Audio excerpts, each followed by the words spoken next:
Break से पहले हम क्वेश्चन सॉल्व कर रहे थे जी। क्वेश्चन हमारे सामने है। Life of the ceiling fan normally distributed, ठीक है। और उसके लिए उसने मीन उसकी लाइफ बताई है 10 years, और उसमें जो वेरिएशन आ रहा है वो 2 years का आ रहा है। इसका क्या मतलब है? ये जो छत के पंखे होते हैं सीलिंग फैन वगैरह, जैसे ये रॉयल फैन हो गया, जीएफसी फैन हो गया, पार्क फैन हो गया, इसकी कंपनी ने एक वारंटी भी रखी होती है। अगर आप इस किस्म के प्रोडक्ट जो है वो मार्केट से अगर परचेज करते हैं, तो इन किस्म के प्रोडक्ट ना एक वारंटी होती है। मतलब 5 साल के अंदर अंदर अगर इसमें कोई डिफेक्टिव हो गया तो ये इसको हम रिप्लेस करके दे देंगे, इसको हम चेंज करके दे देंगे। तो उसने बता दिया है कि अगर कोई प्रोडक्ट रिप्लेस किया जाता है तो उसके जो चांसेस हैं वो 3% है।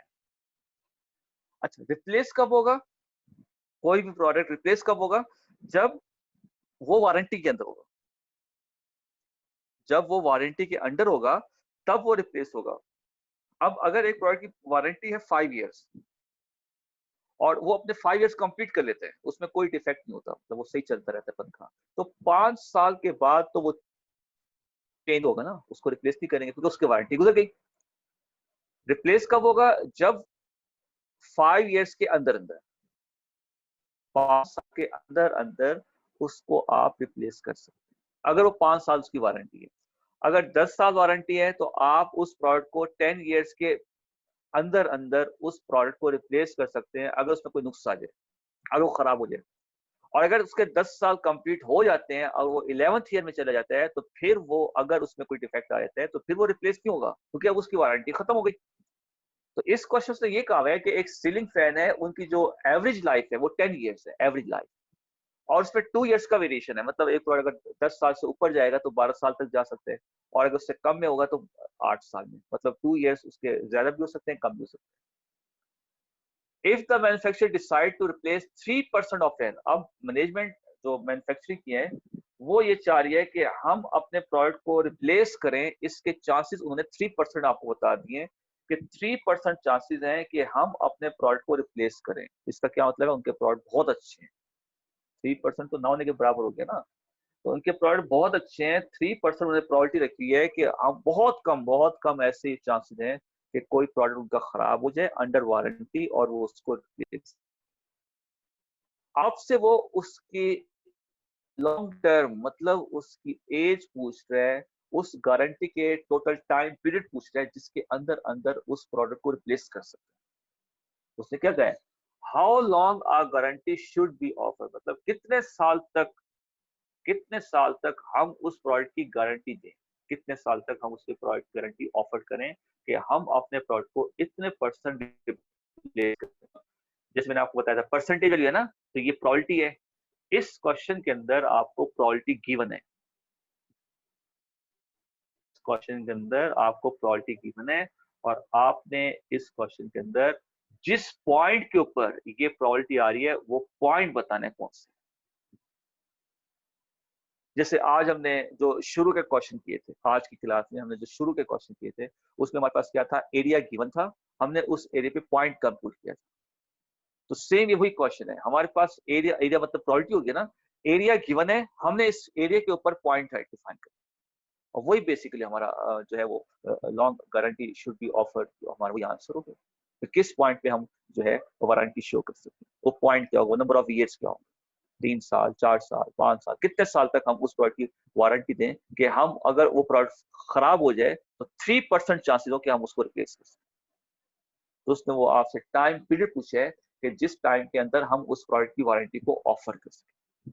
तो इसका मतलब इस क्वेश्चन के अंदर आपने प्रोबेबिलिटी कंप्यूट नहीं करनी, प्रोबेबिलिटी गिवन है, आपने वो पॉइंट बताना है जिसके ऊपर ये प्रोबेबिलिटी आ रही है।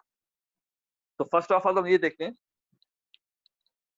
इस क्वेश्चन के अंदर हमारे पास गिवन क्या है।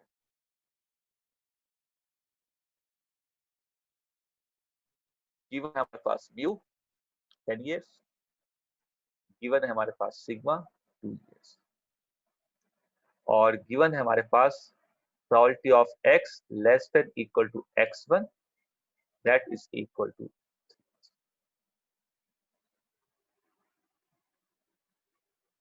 तो 3% क्या है? ये प्रोबेबिलिटी है, किसकी प्रोबेबिलिटी है? हमारे की है जो किसी भी पर्टिकुलर पॉइंट से लेस देन है या इक्वल है। वारंटी वही होती है ना, वारंटी किसी टाइम पीरियड के अंदर दी जाती है ना, ये तो नहीं है कि उस टाइम पीरियड से आगे बढ़ गया तो आगे की वारंटी होगी, मोर देन यहाँ भी नहीं आएगा, लेस देन आएगा। अगर 5 साल की वारंटी है तो आपका प्रोडक्ट रिप्लेस कब होगा? 5 साल के नीचे-नीचे। 5 साल के बाद 6 साल, 7 साल, 8 साल, 9 साल उसमें प्रोडक्ट रिप्लेस नहीं होगा क्योंकि वारंटी 5 इयर्स की है। और अगर वारंटी 10 इयर्स की है तो आपका प्रोडक्ट रिप्लेस कब होगा? 10 इयर्स के बैक साइड पे, मतलब 9 इयर्स में, 8 इयर्स में, 7 इयर्स में। 10 इयर्स के बाद प्रोडक्ट रिप्लेस नहीं होगा, मतलब यहाँ पे हमने मोर देन की प्रोबेबिलिटी कंप्यूट नहीं करनी, यहाँ पे हमने लेस देन की प्रोबेबिलिटी कंप्यूट करनी है। वारंटी को देखते हुए वारंटी लेस देन की दी जाती है, मोर देन की नहीं जाती। कभी भी ऐसा नहीं होता कोई प्रोडक्ट जो है वो 10 साल से ऊपर चलेगा उसकी वारंटी होगी, नहीं। 10 साल तक अगर कोई वारंटी दे रहा है तो इसका क्या मतलब हुआ कि ये प्रोडक्ट 10 साल तक चलेगा। 10 साल से ऊपर की कोई वारंटी नहीं है, तो ऊपर की कोई वारंटी नहीं, इसका मतलब है मोर देन की आपने प्रोबेबिलिटी कंप्यूट नहीं करनी। जब भी गारंटी या वारंटी की बात करेंगे तो हम लेस देन की प्रोबेबिलिटी निकालते हैं, लेस देन। वारंटी में और गारंटी में फर्क होता है, तो आई थिंक आपको आइडिया होगा। वारंटी आ जाए या गारंटी आ जाए, दोनों केसेस में हमारे पास लेस देन की प्रोबेबिलिटी होती है। तो मैंने हमारा रैंडम वेरिएबल एक्स जो है वो less than equal to x1 है। x1 क्या है? इसको हमने फाइंड आउट करना है। ये x1 जो है इसको हमने फाइंड आउट करना है सच दैट इसकी प्रोबेबिलिटी ये है। अच्छा, लेस देन है तो हम पहला पहला क्या काम करते हैं इसके अंदर, हम अपने रैंडम वेरिएबल x को z में शिफ्ट करते हैं। इसकी वैल्यू क्या होगी? 100 करते हैं। इसको जब आप 100 से डिवाइड करेंगे इसका आंसर कुछ इस टाइप का आ जाएगा। ठीक, अब मैं इस चीज को उस नोटेशन में लिख रहा हूं जैसे हमने शुरू में आज क्वेश्चन सॉल्व किए थे। आज हमने क्लास के स्टार्ट में जो क्वेश्चन सॉल्व किए थे, इसका मतलब ये हुआ। अब मुझे Z1 चाहिए, तो Z1 कैसे आएगा? इसको मैं लिखा इस तरह से। अब क्या मतलब हुआ उसका कि हम टेबल में जाएंगे और 0.03000 वाला फिगर तलाश करेंगे, ये फिगर या इसका नियरेस्ट, ये जहां कहीं भी होगा इसके लेफ्ट साइड पे, इसके टॉप साइड पे चेक करेंगे वो Z का कौन सा पॉइंट है, वही हम यहाँ पे लिखेंगे, वही बेसिकली हमारा Z1 होगा।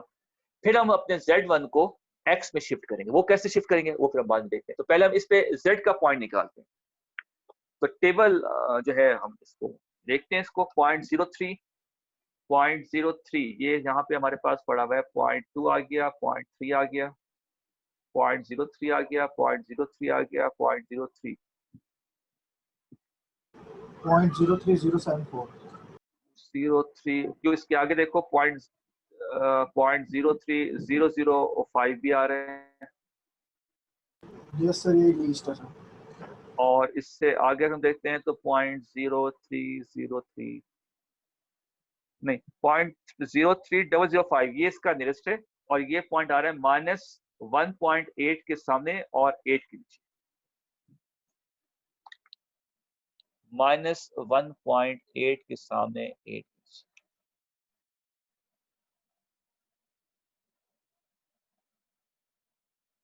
ये हमें फिगर ये नजर नहीं आ रहा, हमें फिगर नजर आ रहा है 0.0005, ये फिगर हमें नजर आ रहा है।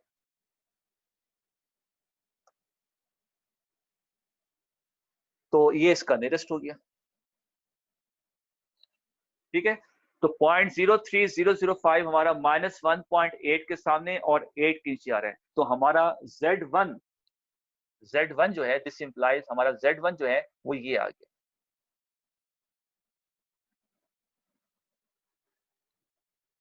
Z1 हमने निकाल लिया।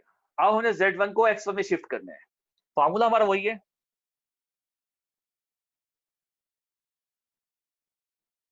इसमें हम Z को Z1 लेते हैं और X को X1। तो Z1 है -1.88, X1 हमने कंप्यूट करना है। म्यू कितना है जी 10 और सिग्मा कितना है जी 2। 2 को इधर ले जाएं,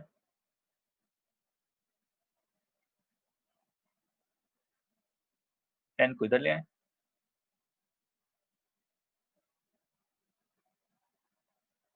तो X1 की वैल्यू निकाल लें बस। 10 minus 3.76, ये आपके पास आंसर आ गया 6.24। मीन्स क्या हुआ, probability of x is less than equal to 6.24 कितना है 3%। अब ये क्या शो कर रहा है, ये शो कर रहा है जो सीलिंग फैन की वारंटी है ना, गारंटी सॉरी, वो 6.24 ईयर, ये गारंटी है सीलिंग फैन की। सीलिंग फैन इतने अरसे तक चलता है तो फिर उसका प्रोडक्ट रिप्लेस कर सकते हैं, इतने अरसे तक या इससे कम, उसके इतने चांसेस हैं कि आपने उसका प्रोडक्ट रिप्लेस कर दिया, और अगर इस टाइम से ऊपर हो गया तो फिर उसकी वारंटी खत्म हो गई। तो उसने कहा था कि 3% चांसेस हैं कि हम उसका प्रोडक्ट रिप्लेस कर दें, आप वो टाइम पीरियड बताएं कि हम इस प्रोडक्ट को रिप्लेस करने की जो प्रोबेबिलिटी दी है उसके लिए हम टाइम कितना ऑफर करें, वो है 6.24 ईयर। इतने अरसे तक आप उस प्रोडक्ट की गारंटी दे सकते हैं, उसने वो टाइम पीरियड पूछा था। तो इस क्वेश्चन के अंदर प्रोबेबिलिटी गिवन थी और हमने x1 की वैल्यू कंप्यूट करनी थी। तो पहले हमने z1 निकाला टेबल के थ्रू, और फिर z1 को x1 में शिफ्ट किया इसी फार्मूले से। जिस फार्मूले से हम x को z में शिफ्ट करते हैं उसी फार्मूले से z को x में शिफ्ट करेंगे। ये आपका क्वेश्चन हो गया जी। अब एक क्वेश्चन मैं लिख रहा हूं, वो मैं सॉल्व नहीं करूंगा, ठीक है, वो आप खुद बैठ के घर पे सॉल्व करेंगे, ठीक है। वो क्वेश्चन मैं लिख देता हूं यहां पर, और वो क्वेश्चन आप खुद घर पे सॉल्व करेंगे, और अगर उसमें कोई प्रॉब्लम होगा, कोई इश्यू होगा तो फिर मुझे बताएंगे।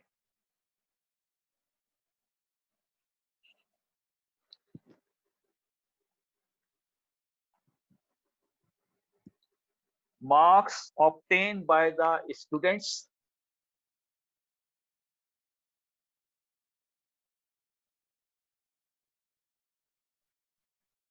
ना, इसको क्विज 2 बना दें बस, क्या ख्याल है, कर लेंगे? Yes sir. चलें, इसको क्विज 2 बना दें, और इसको एज इट इज, क्योंकि ये पोर्टल पे तो नहीं होगा अपलोड, इसको आप मुझे ईमेल करेंगे इसका solution.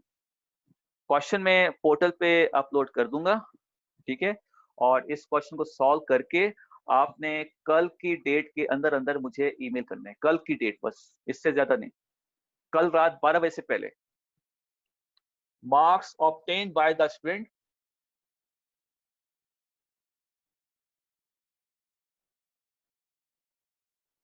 in an examination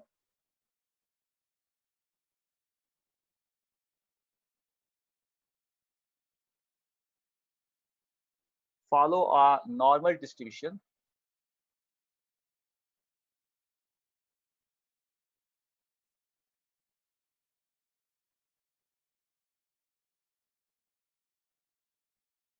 with mean 75 marks and with standard deviation of 10 marks.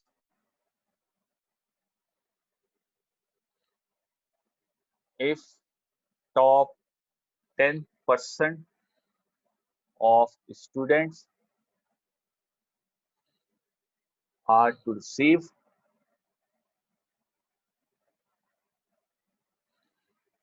grade A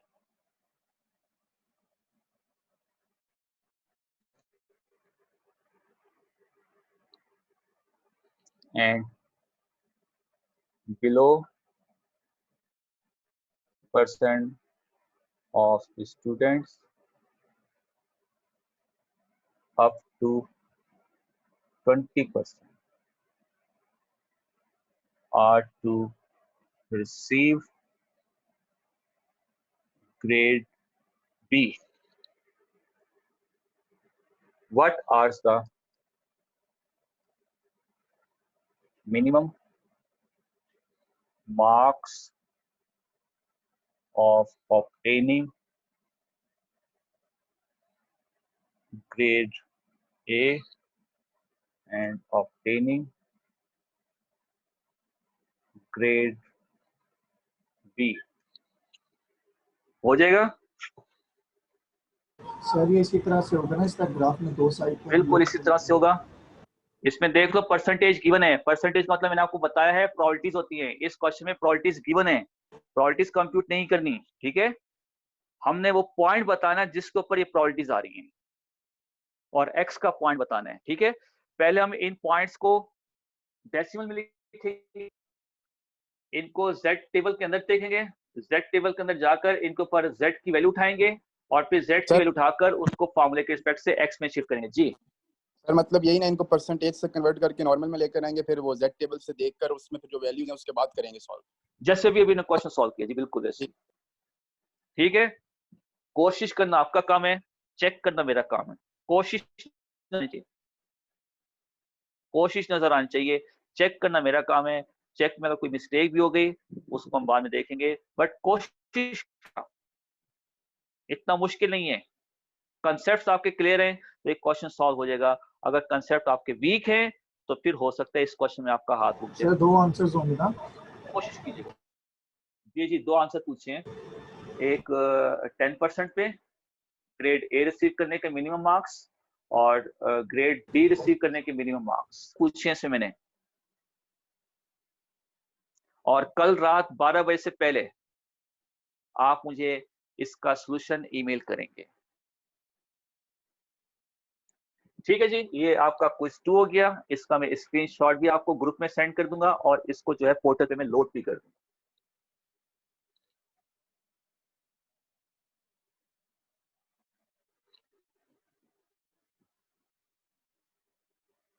अब हम आते हैं इसी टाइप के एक और क्वेश्चन की तरफ।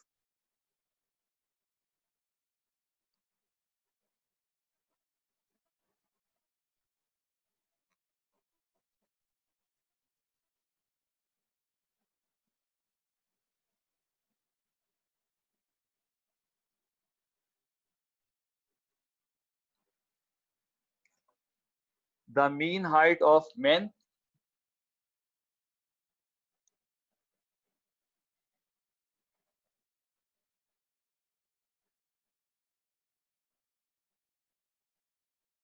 at an Air Force base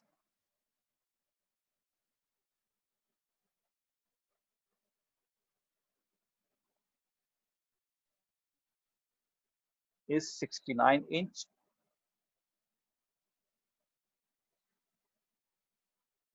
with a elevation of 2.5 inch.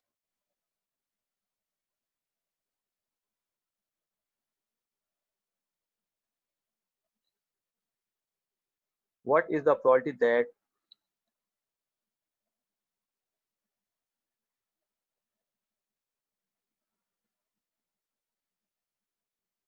a man is over 72 inch?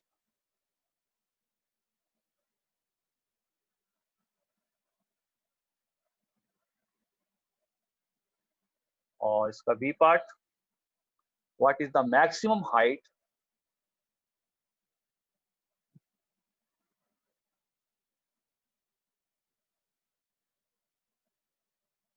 what is the maximum height of the shortest? इस क्वेश्चन से भी आपको अपने क्विज को सॉल्व करने में हेल्प मिलेगी। इस क्वेश्चन को भी गौर से समझिएगा। इस क्वेश्चन का हिंट भी आपको क्विज में मिलेगा। Height of the shortest 15%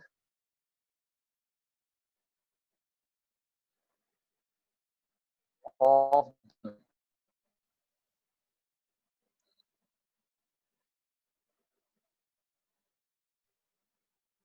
assume that heights are measured to the nearest inch and the distribution of the height is approximately normally distributed.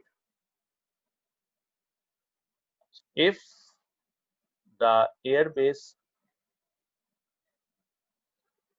Force base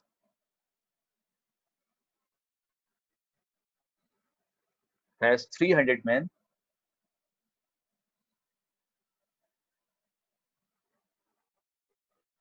then how many men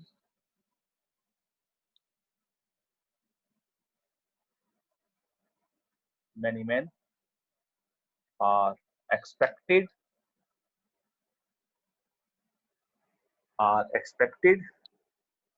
to have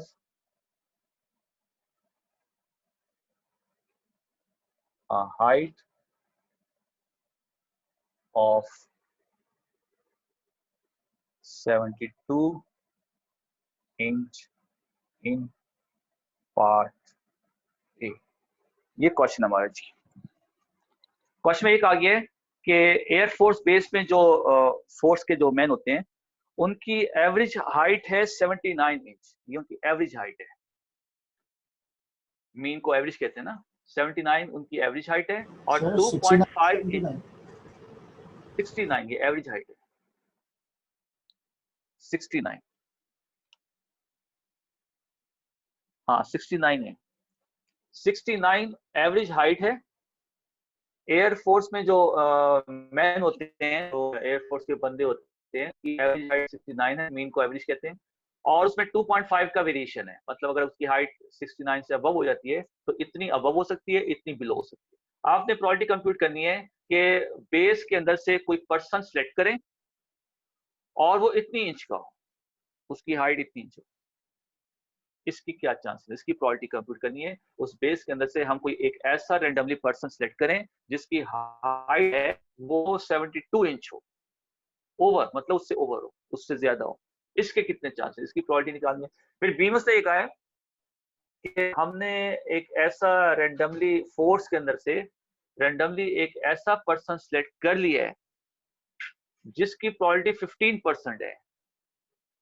हमने force के अंदर से एक person select कर लिया है, उसको select करने की प्रोबेबिलिटी 15% है। आप उस पर्सन की मैक्सिमम हाइट बताएं कितनी। तो अब बी पार्ट में उसने प्रोबेबिलिटी दे दी है, 15% का मतलब प्रोबेबिलिटी हो गई। प्रोबेबिलिटी दे के वो आपसे पॉइंट पूछ रहे, हाईएस्ट पॉइंट। जबकि क्विज के अंदर हमने ग्रेड ए का मिनिमम पॉइंट पूछे है। यहाँ पे हाईएस्ट पॉइंट है, वहां पे मिनिमम पॉइंट, यहाँ पे मैक्सिमम है, वहां पे मिनिमम है। ठीक है, यहाँ पे मैक्सिमम कैसे निकालेंगे वो देखेगा, तो इसी का कंसेप्ट उसमें आप यूज करके वहां पे मिनिमम पॉइंट कंप्यूट कीजिएगा। ग्रेड ए का मिनिमम पॉइंट क्या होगा, ग्रेड बी का मिनिमम पॉइंट क्या होगा, यहाँ पे मैक्सिमम निकालेंगे, वहां पे मिनिमम निकालेंगे। तो दोनों क्वेश्चन तकरीबन सिमिलर हो गए। इस क्वेश्चन में हमें गिवन क्या है पहले वो देख लें।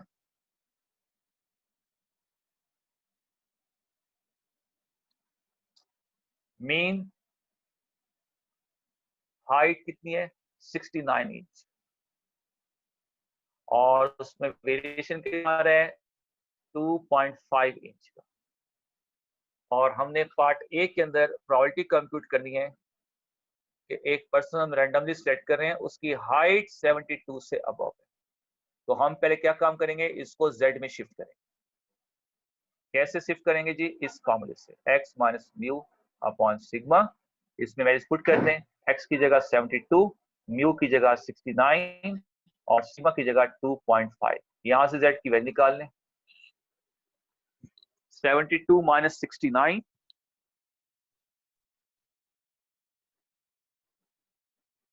और इसको डिवाइड करते हैं 2.5 से। ये आपके पास आंसर आ गया 1.2। इसको लिखते हैं 1.20। ठीक है, अब इस पे एरिया निकाल लें। एरिया क्योंकि मोर देन है, इसको हम 1 में से माइनस करेंगे जी। 1.2 के सामने और 0 के नीचे आप टेबल के अंदर से इसका एरिया उठा लें। 1.2 के सामने 0 के नीचे 0.88488493। अब इसको 1 में से माइनस कर दें। 1 माइनस 0.88493, ये आपके पास आंसर आ गया 0.111507।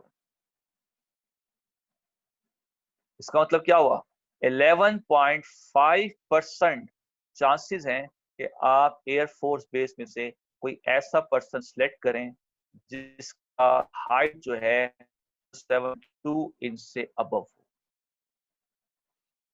ये आपका आंसर आ गया, ये आपका आंसर आ गया पार्ट ए का।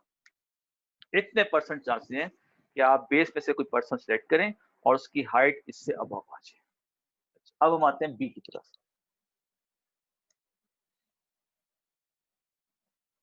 बी पार्ट उसने क्या कहा है, पहले हम इसका ग्राफ बनाते हैं ताकि हमें आइडिया जाए कि हमें क्वेश्चन में करना क्या है। शॉर्टेस्ट 15%, शॉर्टेस्ट 15% का मतलब हो गया शुरू का शॉर्टेस्ट,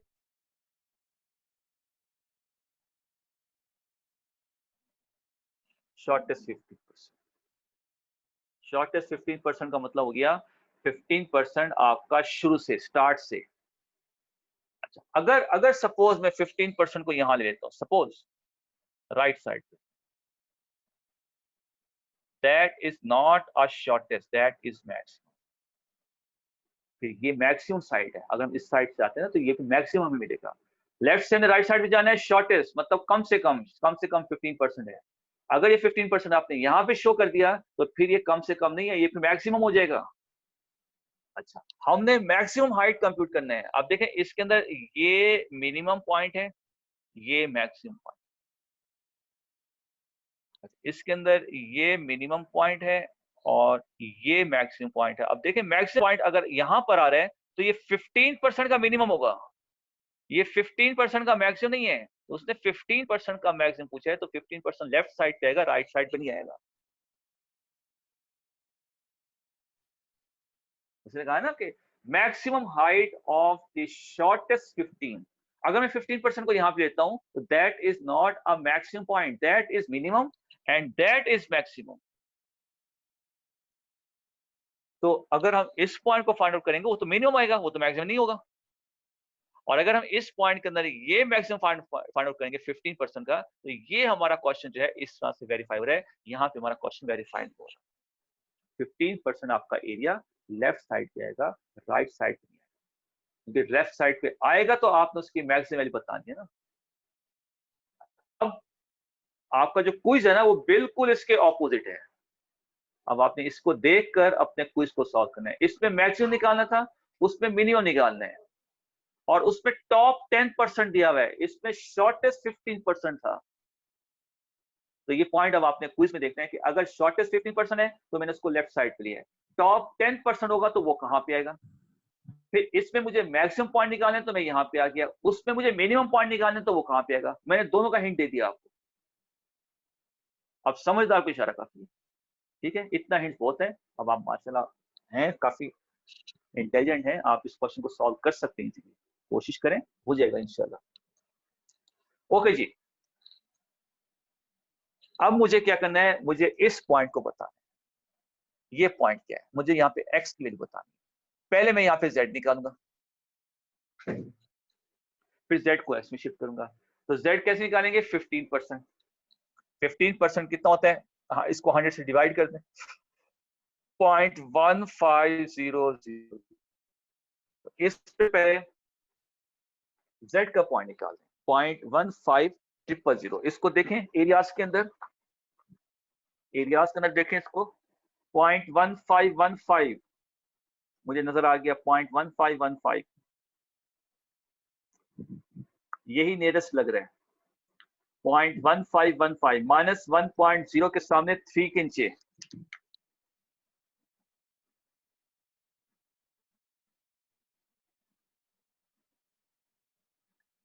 माइनस 1.3 के सामने 1.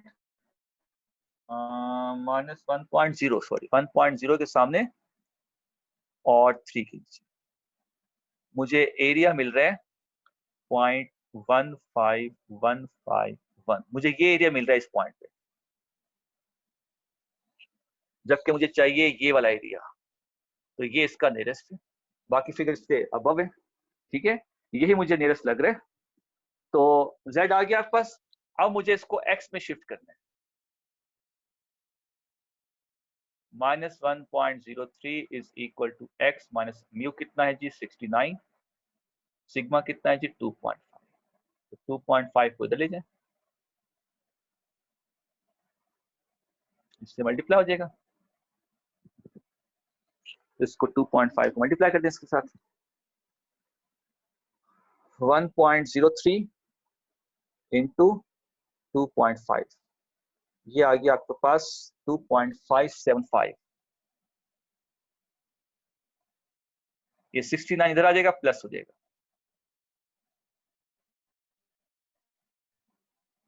तो 69 में से इसको माइनस करते हैं, तो ये आ रहा है 66.425। जिस पर्सन को आपने एयरफोर्स बेस में से सिलेक्ट किया है, जिसके चांसेस कितने हैं 15%, उसकी हाइट इतनी होगी।